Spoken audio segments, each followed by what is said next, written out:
Hello everyone, welcome to your channel Vishesh academy by Neha. This is Neha. तो कैसे हैं आप सब? होप सो सब बढ़िया होंगे। तो गाइस, चैनल पर चल रही थी हमारी हिस्ट्री की सीरीज, जिसमें मैं आपसे डिस्कस कर रही थी भारतीय राष्ट्रीय कांग्रेस की स्थापना। और ये चैप्टर आप सबके लिए बहुत ज़्यादा इम्पोर्टेंट है। ये स्पेशली टारगेट किया गया है BA 4th सेम के विद्यार्थियों के लिए।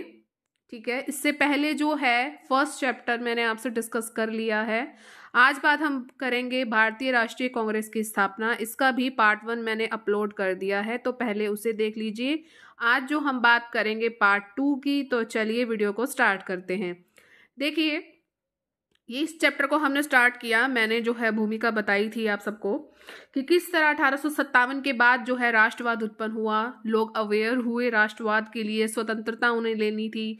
किस तरह उनके जो है विचारों में परिवर्तन शुरू होने लगा, युवा वर्ग ने क्या क्या काम करा और किस तरह के संगठन बने, ये सब आपको मैंने पिछली वीडियो में बताया था।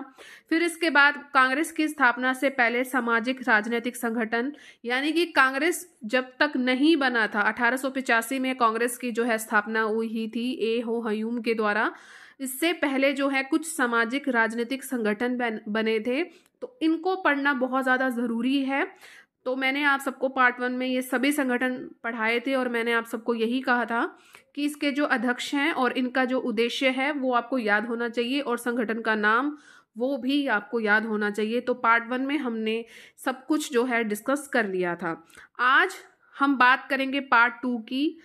आज का जो हमारा टॉपिक है वो ये है कि भारतीय राष्ट्रीय कांग्रेस की स्थापना के कारण क्या क्या थे। ऐसे कौन से कारण थे कि हमें भारतीय राष्ट्रीय कांग्रेस की स्थापना करनी पड़ी। देखिए, 1885 की जो ये भारतीय राष्ट्रीय कांग्रेस की स्थापना है, ऐसी कोई ऐतिहासिक घटना नहीं है, क्योंकि जो इसकी ज्वाला है वो पहले ही प्रज्वलित हो चुकी थी। राष्ट्रीय चेतना का परिणाम थी। 1860 से लेकर 1870 का जो दशक था ना, बहुत ही पीक पॉइंट पे था। ठीक है, संगठन बने। चैप्टर 1 जो है इसी पे ही बेस्ड है आपका, और आप उसको ज़रूर देखिए, तभी आपको ये चैप्टर 2 समझ आएगा। ठीक है, तो ये दशक बहुत बहुत ज़्यादा इम्पोर्टेंट था, क्योंकि 1857 की जो क्रांति थी वो क्या रही थी, वो असफल हो गई थी। वो आप सबको पता है। ठीक है, वो आप 3rd सेम में पढ़ चुके हो। तो अब जो है ये वाला जो दशक था बहुत ज़्यादा इम्पोर्टेंट रहा है, राष्ट्रीय चेतना का परिणाम रहा है। इस काल में जो है भारतीय जनता राजनीतिक दौर पर बहुत ज़्यादा जागरूक हो चुकी थी, क्योंकि जो इसमें मेन जो टारगेट थे वो कौन थे, युवा वर्ग था। जैसे आज के हम यूथ को सबसे पहले टारगेट करते हैं ना, कि अगर कुछ अवेयरनेस करनी है तो युवा वर्ग को आगे कर दो। तो उस समय भी कुछ ऐसा ही था कि उस समय भी ये जो राजनीतिक तौर पर बहुत ज़्यादा जागरूक हो चुकी थी, और भारतीय राजनीति में सक्रिय बुद्धिजीवी संकीर्ण हितों के लिए आवाज़ उठाने के बजाय ये राष्ट्रीय हितों के लिए राष्ट्रीय स्तर पर, मतलब नेशनल लेवल पर ये प्रयास करने लग गए थे। और इसी के परिणाम स्वरूप 1885 में भारतीय राष्ट्रीय कांग्रेस के रूप में एक राजनीतिक दल का क्या हुआ, गठन हुआ। इसके बाद विपिन चंद्र पाल की जो ये डेफिनेशन है उसे हम ज़रूर पढ़ेंगे। बहुत ही इंपॉर्टेंट है कि इस राष्ट्रीय दल के गठन के लिए जो राजनीतिक गतिविधियां हो रही थी, अंग्रेज सरकार उससे बिल्कुल परिचित थी, बखूबी इससे परिचित थी। उनको पता लग गया था, यानी उसे पूर्वाभास हो गया था कि अब अंग्रेज सरकार को ये पूर्वाभास हो गया था कि अब क्या होने वाला है। और राजनीति में सक्रिय भारतीयों को संदेह की नज़रों से वो देखने लग गए थे कि अब क्या होगा। हुकूमत को लगा कि असहयोग, देशद्रोह, आयरलैंड की तरह आंदोलनों का जो है दौर अब शुरू होने वाला है। कहने का भाव क्या है कि अंग्रेज सरकार को जो है सब कुछ पता लग गया था कि अब हमारे साथ क्या होने वाला है। अब हम बात करेंगे कि भारतीय राष्ट्रीय कांग्रेस की स्थापना के लिए ऐसे ऐसे कौन से कारण थे कि लोग जागरूक हुए और उन्हें लगा कि हमें राष्ट्रीय कांग्रेस की स्थापना करनी है। तो सबसे पहले हम बात करेंगे सामाजिक धार्मिक सुधार आंदोलन।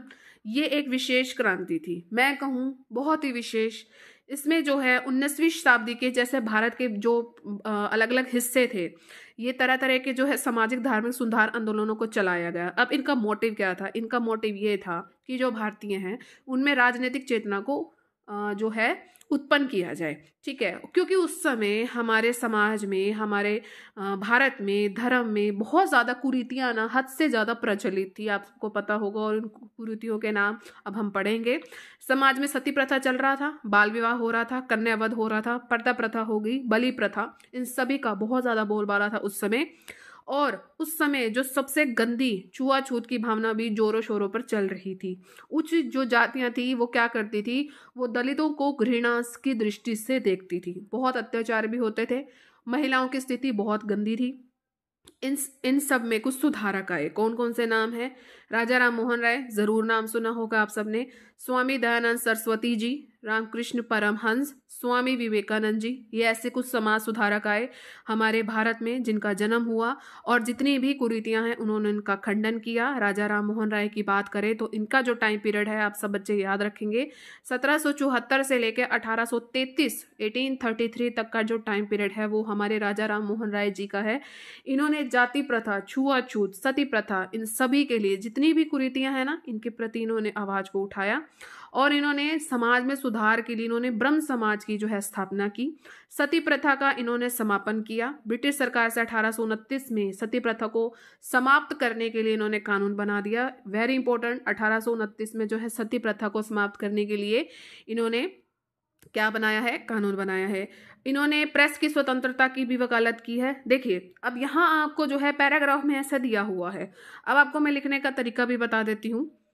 देखिए, जैसे आप राजा राम मोहन राय जी का नाम लिखेंगे, राजा राम मोहन राय जी, ठीक है, और सन लिखेंगे, कब से कब तक इनका टाइम पीरियड रहा, इनको क्या कहा जाता है, ठीक है, ये लिखेंगे, और इन्होंने क्या क्या काम किए हैं ये आपने ऐसे पॉइंट्स में लिखना है। तो ऐसे लिखेंगे तो एग्जामिनर को भी सहूलियत हो जाती है, और कंसेप्ट जो है आपके कितने क्लियर हैं वो क्लियरिटी दिखेगी। एक ऐसे आप पैराग्राफ में लिखोगे तो बोरियत लगती है ना, मैं भी आपको रुक रुक के बीच में बताती हूँ क्या आप बोर ना हो, क्योंकि जो हिस्ट्री सब्जेक्ट है वो कई बच्चों को बोरिंग लगता है। तो अपने एग्जामिनर के सामने भी अपने आप को खुद ऐसे प्रेजेंट करना है कि हाँ हमें सब कुछ पता है, और आपने जो है ऐसे पॉइंट्स में लिखना है तो ज़्यादा बेटर रहता है, आपके याद करने के पर्पज से भी ठीक रहता है, ठीक है। चलिए, 1829 में सती प्रथा को उन्होंने समाप्त करने के लिए कानून बनाया है। प्रेस की स्वतंत्रता की इन्होंने वकालत की है कि प्रेस को भी स्वतंत्रता दी जाए, क्योंकि प्रेस का मतलब क्या है, उसमें आप अपनी अभिव्यक्ति को कर सकते हैं, ठीक है। और अगला जो नाम आता है वो आता है दयानंद सरस्वती जी का। इनका जो टाइम पीरियड है वो है 1824 से 1883, 1883, ठीक है। और 1875 में, वेरी इंपॉर्टेंट, स्वामी दयानंद सरस्वती ने 1875 में आर्य समाज की इन्होंने स्थापना की थी, राष्ट्रीय जागृति उत्पन्न करने के लिए। इनका एक नारा था, पुनः वेदों की ओर लौटो। ये क्वेश्चन भी बनता है कॉम्पिटिटिव एग्जाम में, ठीक है। तो पुनः वेदों की ओर लौटो, ये किसका नारा है? स्वामी दयानंद सरस्वती जी का। इन्होंने भी सती प्रथा, बाल विवाह, कन्यावध, जितनी भी बुराइयां हैं उनका बहुत ज़्यादा विरोध किया है, और ये ऐसे पहले व्यक्ति थे जिन्होंने स्वराज्य की मांग की है। क्वेश्चन, ऐसे कौन से पहले व्यक्ति हैं जिन्होंने स्वराज्य की मांग की है? स्वामी दयानंद सरस्वती जी ऐसे पहले व्यक्ति हैं जिन्होंने स्वराज्य की मांग की थी। इसी प्रकार रामकृष्ण परमहंस जी का नाम आता है। उनके शिष्य जो हैं स्वामी विवेकानंद जी, इन्होंने भी बहुत ज़्यादा जो है भारत में जो राष्ट्रीयता की जो है भावना जागृत इन्होंने करी है, ठीक है। और इसके अलावा जो नाम है ईश्वरचंद विद्यासागर, ठीक है, विधवा पूर्णिमा पर इन्होंने बल दिया है। और Govind Ranade, Annie Besant, home rule आंदोलन के अध्यक्ष, ये भी सुधारक इन्होंने किए हैं कि राष्ट्रीय चेतना की जो उत्पत्ति का आधार इन्होंने सबने तैयार किया। तो इसका मतलब ये जो पॉइंट है आप सबके लिए बहुत ज़्यादा इंपॉर्टेंट है कि सामाजिक धार्मिक सुधार आंदोलन, होप सो आपको समझ आ गया होगा। अब हम बात करेंगे अंग्रेजी शिक्षा की। अंग्रेजी शिक्षा का जब भी नाम आता है तो मैकाले का नाम ज़रूर आता है, ठीक है, और आपने ये नाम ज़रूर सुना भी होगा। तो अंग्रेजी शिक्षा के प्रसार ने भी क्या किया है, भारतीयों में राजनीतिक चेतना को बहुत ज़्यादा हद तक इन्होंने उत्पन्न किया है, ठीक है। और इन सभी के साथ साथ जो है भारतीय राष्ट्रीय कांग्रेस की स्थापना में भी इसने बहुत अहम भूमिका निभाई है। ऐसा कैसे कि 1835 की बात करें तो 1835 में भारत में शिक्षा का जो माध्यम था वो क्या कर दिया गया था? अंग्रेजी कर दिया गया था। ऐसा क्यों? क्योंकि भारत में अंग्रेजी शिक्षा लागू करने का उद्देश्य ये था कि हमें सस्ते क्लर्क मिल जाएंगे और भारतीयों को अंग्रेजी राज के प्रति स्वामी भक्त बनाना था। ये इसलिए अंग्रेजी शिक्षा का इन्होंने माध्यम रखा था। बात है 1835 की। तो लॉर्ड मैकाले ने अपने शिक्षा संबंधी विवरण पत्र में कहा था, ये बहुत इंपॉर्टेंट है, इस समय हमें अधिक से अधिक यह करना चाहिए कि हम एक ऐसा वर्ग तैयार करें जो हमारे और हमारी करोड़ों प्रजा के बीच दुभाषी का प्रयोग कर सके, जो शरीर और रंग से तो भारतीय हों, समझ रहे हैं आप, जो शरीर और रंग से तो भारतीय हो लेकिन जो उनके विचार हैं, उनकी नैतिकता है, उनका जो बौद्धिक स्तर है वो अंग्रेज हो। और इसी वर्ग पर भाषाओं को परिचित करने, पाश्चात्य भाषाओं में विज्ञान से के शब्द आधार उधार लेकर इन भाषाओं को हमने समृद्ध बनाने और फिर ज्ञान को आप जनसाधारण तक पहुंचाने के लिए धीरे धीरे इन भाषाओं को उचित माध्यम बनाने का जो है काम छेड़ सकते हैं। कहने का भाव देखिए, हमारे हमारे बंदे चाहिए, हमारे भारतीय चाहिए, लेकिन सोचने का तरीका जो अंग्रेजों जैसा हो, ठीक है, और उनके जो पाश्चात्य जितने भी भाषाएं हैं, ठीक है, तो हम उनको ग्रहण करें और विज्ञान के जितने भी शब्द हैं उनका तालमेल बनाएं और अपनी भाषाओं को हम समृद्ध करें और जो ज्ञान हमें मिलेगा वो हम जनसाधारण तक पहुंचाएं और जो है ये जो भाषा बनेगी उसको हम उचित माध्यम तक इसको हम ले जा सकते हैं। 1835 के बाद ही भारत में जितने भी स्कूल थे, कॉलेज थे, विश्वविद्यालय की स्थापना हुई और अंग्रेजी भाषा का जो प्रसार है वो पूरे भारत में फैल गया था और ये एक तरह का वरदान हमारे लिए हुआ। ठीक है, वोल्टेयर हैं, रूसो हैं, ये कुछ विद्वान हैं, नाम ध्यान रखेंगे आप। वोल्टेयर हैं, रूसो है, बर्क है, बेंथम है, जेम्स मिल, इन सब के नाम ध्यान रखेंगे। इन्होंने भारतीयों में एकता व भाईचारे की भावना उत्पन्न की, बल्कि उनमें लोकतंत्र, समानता, स्वतंत्रता के भाव भी इन्होंने विकसित किए हैं। ठीक है, तो इतना प्रभाव हम पे पड़ा है और हम पश्चिमी देशों का इतिहास हमें पढ़ने को मिला क्योंकि हम उनकी भाषा को सीख रहे थे, तो हमें उनकी जो संस्कृति है उसको समझने का हमें हमें पता लगा कि हाँ, कि अगर बाहर के जो जैसे फ्रांस की क्रांति हमने उनको पढ़ा तो हमें लगा कि नहीं, वो अगर स्वतंत्रता हासिल कर सकते हैं तो हम भी कर सकते हैं। तो पश्चिमी देशों का इन्होंने इतिहास पढ़ा और राष्ट्रीय आंदोलन का इन्होंने ज्ञान प्राप्त किया। अमेरिका का चाहे स्वतंत्रता संग्राम हो, फ्रांसीसी की क्रांति हो, इटली और जर्मनी का एकीकरण हो, इन सभी का, क्योंकि उनको अंग्रेजी भाषा आ गई थी, ठीक है, तो अंग्रेजी भाषा को पढ़ने के बाद वहाँ के इतिहास के बारे में उनको पढ़ा और उससे इनके मन में भावना उत्पन्न हुई कि हाँ, इससे उनके दिल पर बहुत ज़्यादा गहरा जो है प्रभाव पड़ा। ठीक है, तो ये सब चीज़ें जो हैं, इससे जो है जो ब्रिटिशर के खिलाफ हमने आवाज़ उठानी शुरू कर दी थी। ठीक है, तो चलिए, ये वाला पॉइंट भी मुझे उम्मीद है आपको क्लियर हो गया होगा। आगे बढ़ते हैं हम। प्रेस और साहित्य का विकास बिल्कुल हुआ है उस समय। कैसे कि भारतीय राष्ट्रीय कांग्रेस की स्थापना में प्रेस और साहित्य ने भी बहुत अहम भूमिका निभाई है। प्रेस की मदद से ही हम भारतीय राष्ट्रवादी लोगों के बीच प्रतिनिधि सरकार, जो हमारे प्रतिनिधि बनते हैं, अब सारे तो बंदे खड़े नहीं हो सकते ना, हमारा कोई प्रतिनिधि होता है वो जो लोकसभा और राज्यसभा में जाता है, तो एक प्रतिनिधि सरकार बनी, स्वतंत्र लोकतांत्रिक संस्थाएं बनी, डोमिनेंट स्टेट की विषय वस्तु बनी, स्वाधीनता आदि विचारों पर प्रचार कर सके। जितने भी काम हमारे जो संसद में होते हैं या उनकी जो पार्लियामेंट थी उसमें जो भी काम होते थे उसके बारे में हमें अवेयरनेस हो। ठीक है, और जो भी हमारे साथ आलोचना की जाती है, जो भी हमारे अत्याचार हम पे किए जाते हैं, उन सभी का शोषण रूप से जो है हम जो है प्रकाशन करवा सके। ठीक है, और उस दौरान देशीय समाचार पत्रों में अंग्रेजी सरकार की शोषणकारी और जन विरोधी नीतियों की कड़ी आलोचना जो है की जाती थी। और सबसे पहले जो है राजा राम मोहन राय जी ने ही राष्ट्रीय प्रेस की क्या रखी थी, नींव रखी थी। ये आप सभी बच्चे याद रखेंगे। बंगला भाषी एक पत्र निकला था, संवाद कौमुदी, ध्यान रखेंगे। बंगला भाषी ये था, बंगाल भाषी ये पत्र था आपका संवाद कौमुदी, नाम ध्यान रखेंगे, बहुत ही इंपॉर्टेंट है। और फारसी भाषा का था एक पत्र था मिरातुल अखबार। ये जो दोनों प्रकाशन किए हैं, किसने किए हैं? राजा राम मोहन राय जी ने किए हैं। ठीक है, तो ये चीज़ आप ध्यान रखोगे। इन सभी से क्या हुई है, राष्ट्रीय जागरण जो उत्पन्न करने का प्रयास किया। इसके बाद आया है सोम प्रकाश, हिंदू पैट्रियाट, अमृत बाजार पत्रिका, बंगाली ट्रिब्यून, हिंदू मराठा केसरी, ये सभी पत्र पत्रिकाएं का है, इन सब का जो है प्रकाशन हुआ है और इन्होंने बहुत ज़्यादा जो है राष्ट्रीय चेतना को जागृत करने में बहुत ज़्यादा अहम भूमिका निभाई है। ठीक है, तो ये सब जो है आपको चीज़ें याद रखनी है। एक ये पॉइंट आप याद कर सकते हैं, बहुत ही इंपॉर्टेंट, कि आधुनिक हिंदी के जो पिता थे भारतेंदु हरिश्चंद्र, ये आपको नाम आपने कहीं ना कहीं ज़रूर सुना होगा अगर आप बीए के विद्यार्थी हैं तो। भारतेंदु हरिश्चंद्र केवल साहित्यकार ही नहीं थे बल्कि स्वदेशी आंदोलन के अग्रदूत भी थे और ये प्रसिद्ध आपके सुधारक भी थे। और इनका एक नाटक था जिसका नाम था भारत दूरदर्शा, ये आया था 1876 में। भारत दूरदर्शा। इसमें इस नाटक में क्या था कि अंग्रेज राज में जितने भी भारत की दूरदर्शा थी उसका चित्र खींचा गया। आप देख सकते हो कि उन्होंने कैसे ये नाटक लिखा होगा। इसके अलावा और कुछ नाम है, नाम ध्यान रखेंगे तो बहुत ही अच्छा रहेगा आप सबके लिए, नॉलेज इंक्रीज होगी। तो बंकिम चंद्र चटर्जी, रविंद्रनाथ टैगोर, केशव चंद्र सेन, सुब्रमण्यम भारती, बद्री नारायण चौधरी, बालकृष्ण भट्ट, ये ऐसे कुछ लेखक हैं, इनके लेख हैं, इनकी कविताएं हैं, इनके गीत हैं, उपन्यास हैं। इन सभी से ही आपके जो है नई चेतना का बहुत ज़्यादा विकास हुआ है।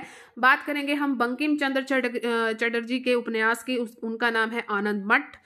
उसमें लिखे गए हैं वंदे मातरम जो आप गाते हैं। इस भारतीयों में देश प्रेम की भावना की उत्पन्न की। तो ये बहुत ही आपका इम्पोर्टेंट पॉइंट है, इसको आप ज़रूर मेंशन कीजिएगा, ठीक है। और साथ में ही जो ये वाला है, एक तो आप बंकिम चंद्र चटर्जी का नाम ये वाला आप लिख सकते हैं, साथ में आप ये लिख सकते हैं भारतेंदु हरिश्चंद्र साहित्यकार वाला, भारतीय दूरदर्शा, ये कुछ नाम आप ज़रूर लिखिएगा। और राजा राम मोहन राय का संवाद कौमुदी और मिरातुल अखबार, ये जो मैंने आपको अभी पढ़ाया है, ठीक है। चलिए, इसके साथ ही जो आपका अगला पॉइंट है, नए सामाजिक वर्गों का भी उदय हुआ है। बिल्कुल हुआ है, आप देख सकते हैं पूंजीपति वर्ग, व्यापारी वर्ग, ठीक है, शिक्षक वर्ग, मजदूर वर्ग, छोटे छोटे व्यापारी, व्यवसायी, ये सभी के सभी, क्लर्क हो गए, बुद्धिजीवी हो गए, ये सभी के सभी क्या थे आपके, जो क्या थे, सम्मिलित थे, ठीक है। इन वर्गों का भी उदय हुआ। अंग्रेजों की आर्थिक नीति, इसको भी पढ़ लेते हैं। देखिए जो है ब्रिटिश शासन की स्थापना से पहले जो हमारा भारतीय व्यापार था और उद्योग था बहुत ही उन्नत स्थिति में था। आप सबको पता है ना, उन्नत था बहुत ज़्यादा, क्योंकि इसे हम सोने की चिड़िया कहते थे। लेकिन जैसे ही अंग्रेजी शासन आया उसके बाद भारत का आर्थिक शोषण शुरू हो गया। अंग्रेजों ने सबसे पहले भारतीय व्यापार और उद्योगों को नष्ट करने के लिए प्रतिबंध लगाए। इंग्लैंड के व्यापारियों को लाभ होने लगा। भारत का जो कच्चा माल था अब इंग्लैंड में जाने लगा और इंग्लैंड के उद्योगों में निर्मित वस्तुएं भारतीय बाजारों में पहुंचने लगी। आप देखिए, यहाँ से वो कच्चा माल ले जा रहे हैं और अपना माल वहाँ, मतलब कच्चा माल वहाँ लेके जा रहे हैं, वहाँ से तैयार माल को यहाँ पर ला रहे हैं। क्यों? हम यहाँ पर क्या अपने माल को, कच्चे माल को हम प्रयोग नहीं कर सकते? लेकिन वो ऐसा करते थे हमारे साथ, ठीक है। तो इससे क्या हुआ? इससे ये हुआ कि जो भारत का धन था वो अब इंग्लैंड जाने लग गया और भारत दरिद्रता के शिकंजे में आने लग गया। तो आर्थिक जो ढांचा था उसमें बहुत ज़्यादा परिवर्तन, बहुत हद तक ये परिवर्तन शुरू हो गया था, ठीक है। जातीय भेद भी बहुत ज़्यादा शुरू हो गए थे। राजनीतिक और प्रशासनिक एकता, ठीक है, ये पॉइंट 100 है। सिविल सर्विस आंदोलन, ये इंपॉर्टेंट है। 1874 की अगर बात करें तो सुरेंद्रनाथ बनर्जी को सिविल सेवा से हटा दिया गया था। कब हटाया गया? 1874 में सुरेंद्रनाथ बनर्जी को सिविल सेवा से हटा दिया गया था, और जिससे भारतीयों को विश्वास हो गया था कि अंग्रेजी शासक भारतीयों को सिविल सर्विस में बिल्कुल भी नहीं घुसने देना चाहते। यदि वो भारतीय सिविल सर्विस में भर्ती होने में सफल हो भी जाते हैं तो कैसे करेंगे? उन्होंने किसी न किसी बहाने से उसको निकाल देंगे। अब बात आ गई है 1877 की। इंग्लैंड में होने वाली जो सिविल सर्व जो परीक्षा थी उसकी आयु भी इन्होंने घटा दी। देखो यहाँ 1874 में तो सुरेंद्रनाथ बनर्जी को सिविल सेवा से हटा दिया। अब जो है 3 साल बाद जाके 1877 में उम्र को कम कर दिया। पहले 21 वर्ष थी, उसको घटाकर इन्होंने 19 वर्ष कर दिया। अब सुरेंद्रनाथ बनर्जी को चढ़ा गुस्सा, उन्होंने इसके खिलाफ कर दिया आंदोलन, ठीक है। और उनका मानना था कि अंग्रेजी सरकार ने काम जानबूझ के किया है ताकि उच्च प्रशासनिक जितने भी पद हैं भारतीय यहाँ पर पहुंच ही ना सके, और भारतीय जाति, भाषा, मतभेदों को बुलाकर इनको एकता के सूमे बांधने लगा। विशेषकर पढ़े लिखे नवयुवक अंग्रेजों के विरुद्ध संगठित होने लगे। देखो युवा ही इसमें आगे आएंगे, युवा ही जो है इसमें बहुत बड़ा रहा था, और भारतीय राष्ट्रीय कांग्रेस की यहाँ चलकर आगे जाके स्थापना हो गई, ठीक है। लॉर्ड लिटन की यहाँ पर आपको दमनकारी नीतियां हैं। 1876 से लेकर 1880 तक का जो टाइम पीरियड था, उस समय जो भारत का गवर्नर जनरल था वो था लॉर्ड लिटन। इसने भी बहुत ज़्यादा दमनकारी और अन्यायपूर्ण नीतियां अपनाई थी, और राष्ट्रीयता की जो भावना है वो प्रबल हो गई थी। 1876 की बात करें तो उसमें आपको लोकसभा में घटा दिया था, 70 या 76 की है, और भारतीयों को इस परीक्षा में बैठना बिल्कुल कठिन हो गया था। अभी अभी हमने इस चीज़ को पढ़ा है, ठीक है। सुरेंद्रनाथ बनर्जी ने इसका विरोध किया था, और लिट्टन ने बर्तनावी कपड़ा निर्माताओं को खुश करने के लिए वहां से भारत में जितने भी आयात किए जाने कपड़े थे उन पर से जो है आयात कर हटा दिया। अब क्या हुआ? अब इससे भारतीय कपड़ा उद्योग की हानि होने लग गई, ठीक है। तो ये कुछ ऐसी दमनकारी नीतियां हैं, ये आप पढ़ सकते हैं। ठीक है, जो इम्पोर्टेंट है मैं वही आपको पढ़ाऊंगी, ज़्यादा नहीं करना है हमें। लाला लाजपत राय की बात करें तो इनके विचार में दरबार भारतीयों के लिए एक वरदान सिद्ध हुआ, ये ऐसा कुछ खास नहीं है, बस आप इतना इस चीज़ को आप याद जो है कर सकते हैं। ठीक है, इल्बर्टविल का जो है विवाद है, इसको हम अब कल करेंगे। देखिए ये जो पॉइंट है, और इसके बाद आपके राजनीतिक संघों की क्या भूमिका रही है, ये एक पॉइंट जो है हम कल करेंगे। वैसे इतना ये इम्पोर्टेंट नहीं है, लेकिन मैं आपको कल इसको करवाऊंगी, ठीक है, क्योंकि एक कॉन्टिन्यूटी बन जाएगी। ठीक है, क्योंकि अभी मुझे और क्लास भी लेनी है आपकी। चलिए, कैसा लगा ये सेशन? उम्मीद है बढ़िया लगा होगा। और पार्ट 3 में जो है हम कल फाइनली हम भारतीय राष्ट्रीय कांग्रेस की स्थापना कर देंगे। ठीक है, तो कैसा लगा सेशन? उम्मीद है बढ़िया लगा होगा। तो अगर आपको अच्छा लगा है तो आप प्लीज़ अब सभी लाइक ज़रूर करें, शेयर मैक्सिमम करें, सब्सक्राइब का रेड बटन उसे ज़रूर प्रेस करें, ऑल पर ज़रूर क्लिक करें, ताकि चैनल पर जितनी भी वीडियोस आएँ उसकी नोटिफिकेशन आपको टाइम टू टाइम मिलती रहे। चलिए मिलेंगे अपने नेक्स्ट सेशन में। Till then thank you so much for watching. Bye bye guys and take care.